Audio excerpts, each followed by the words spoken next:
हमारे मिस्त्री साहब का विदाई हो गया और दूसरी बिल्डिंग वाले मिस्त्री आ गए। दोस्तों वीडियो को पूरा देखिए। सुबह 6 बजे उठने के बाद आ जाते भैया गाड़ी सिखाने के लिए। आज तो हमारा किस्मत ऐसा खराब हो गया कि रास्ते में ट्रक ही फंस गया। अगर हम 5 मिनट पहले आते तो ट्रक के मुड़ने से पहले हम निकल जाते हैं। और दोस्तों आप लोगों को तो शॉर्ट वीडियो में हम दिखाए हैं, सब्जी मंडी है और सुबह सुबह के टाइम ट्रक से माल उतरता है। दिन में तो भले ही खाली थोड़ा मिल जाए लेकिन सुबह के टाइम नहीं मिलता है खाली। और यहाँ पे गाड़ी साइड में खड़ा करके इंतजार कर रहे हैं कब गाड़ी हटे तो हम निकले यहाँ से। और इतना कंजेस्टेड एरिया है लेकिन क्या ही कर सकते हैं भाई। बेचारा ट्रक वाला भी बहुत परेशान हो गया है, बार बार उतर के चेक कर रहा है कहीं लड़ तो नहीं रहा है ना। तो अपने गाड़ी में बैठ के हम गाना सुन रहे थे और एक मोटरसाइकिल लगा के मेरे डिक्की में लड़ा दिया गाड़ी। हम देखे तो कुछ हुआ नहीं था। उसके बाद गाड़ी सिखाने के बाद सीधा पहुंच जाते हैं अपने घर पे। जैसे ही घर में एंट्री करते हैं तब तक देखते हैं कि टोमी बैठे हुए हैं। टोमी से खेल ही रहे थे, तब तक मम्मी बोलती है कि छत पे जाओ और वहाँ चौकी पे कपड़ा रखा हुआ है उसको लेके आओ नीचे। तो हम भी सीधा पहुंच जाते हैं छत पे और बाहुबली बन के उठा लेते हैं कपड़े को, जो कि पहले ही से मोटरी में बांध के कपड़ा रखा हुआ था। दोस्तों सुबह के 9 बज रहे हैं और हम लोग को दुकान पे आज जाना नहीं है क्योंकि सारा काम तो कल ही हो गया। तो बस ड्राइवर में लाक लगाना बाकी था क्योंकि भैया और छोटे भाई साहब और मिस्त्री साहब जाएंगे। तो फिर नाश्ता करने के बाद सीधा पहुंच जाते हैं अपने घर वाले दुकान में। और दुकान में ठंडी लग रहा था तो आ जाते हैं सीधा गाड़ी में बैठने के लिए। सही बताओ तो दोस्तों गाड़ी में बैठने के बाद मजा ही आ गया। अब कुछ देर गाड़ी में बैठे हुआ ही था तब तक वेल्डिंग वाले मिस्त्री साहब आ जाते हैं। तो फिर क्या हम सोचे थे कि आज दुकान पे अपने नहीं जाएंगे लेकिन मिस्त्री साहब को लेके जाना पड़ता है दुकान। और उसके बाद दुकान पे आने के बाद देखते हैं कि पहले से काम चालू है। सोचे थे कि ड्राइवर का काम होगा लेकिन यहाँ पे तो कुछ और ही हो रहा है। भैया और बिल्डिंग वाले मिस्त्री चले जाते हैं बाजार में सामान लेने के लिए। हम सोचे कि हम खाली क्यों बैठे,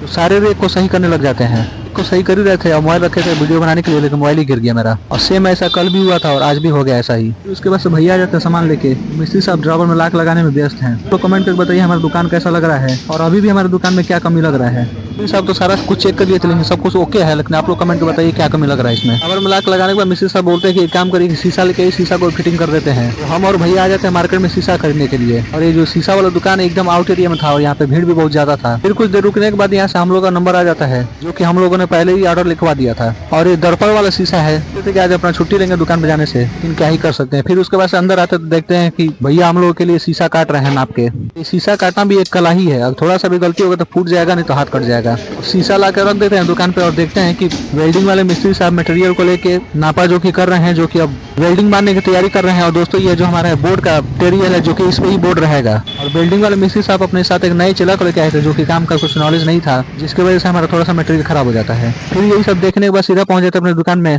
दोस्तों देख सकते हैं पूरा लाइट हम चालू कर दी है और हमारा दुकान बताइए आप लोगों को कैसा लग रहा है। बस हमारे हिसाब से तो एक चीज कमी लग रहा है जो कि ऊपर का छज्जा जो है, अगर कोई और कलर होता तो खिल जाता क्योंकि सारा सारा व्हाइट ही हो जा रहा है। सोच रहे हैं कि ऊपर का जो छज्जा है उसको नारंगी कलर करा दें। आप लोगों की क्या राय है। वैसे शीशा का नापी करने के बाद मिस्त्री साहब छोटे भाई साहब ड्रिल मशीन से चेक करने रहते हैं दीवार में। छोटे भाई साहब ड्रिल मशीन चलाते चलते तो कुछ गलती कर देते हैं। फिर मिस्त्री साहब को बताने के बाद उसके बाद से काम पे लग जाते हैं हम लोग। तो यहाँ पे जो बीच लग रहा है यहाँ पे हम लोग का शीशा रहेगा, ये हम लोग कुछ देर पहले लेके आए थे शीशा। और आज हम नाश्ता भी करके नहीं निकले थे अपने घर से क्योंकि हमको जाना नहीं था दुकान पे। हमको लगता है कि अब समोसा खाना पड़ेगा। और जब बाहर में आते देखते हैं कि बिल्डिंग वाले मिस्त्री साहब कुछ हिस्सा बोर्ड का तैयार कर चुके हैं। और अभी हम लोग के बीच में मीटिंग चल रहा है कि कोई काम तो छूट नहीं किया ना। मीटिंग कर रहे थे तब तो बिल्डिंग वाले मिस्त्री साहब बोलते हैं कि हमको सीढ़ी चाहिए बड़ी वाली जो कि नापी करना है छत का। हमारे दुकान के बगल में ही एक मैरिज हॉल है तो हम लोगों ने सोचा कि यहाँ पे सीढ़ी मिल सकता है तो आ जाते हैं यहाँ पे सीढ़ी लेने के लिए। लेकिन दोस्तों यहाँ पे शादी का माहौल था जिससे मालिक मना करता था सीढ़ी देने के लिए। तो बोले कि सुबह में आकर ले सकते हैं आप सीढ़ी। ये बात सही है कि मान लीजिए अभी शादी का माहौल है, सीढ़ी का जरूरत कहीं लग जाए क्या ही करेंगे भैया। लेकिन दोस्तों हम सही बताए तो सजावट बहुत अच्छा लगा हमको मैरिज हॉल का। उसके बाद आ जाते हैं सीधा अपने दुकान पे। तो दोस्तों हमारे वीडियो को लाइक करिएगा, कमेंट करिएगा, चैनल को सब्सक्राइब करिएगा, चैनल को फॉलो भी करेगा। ऐसे ही हमारे वीडियो को सपोर्ट करिए। मिलते हैं कल अपने नई कहानी को लेके और कुछ आप लोग के लिए नया सवाल लेके। वीडियो देखने के लिए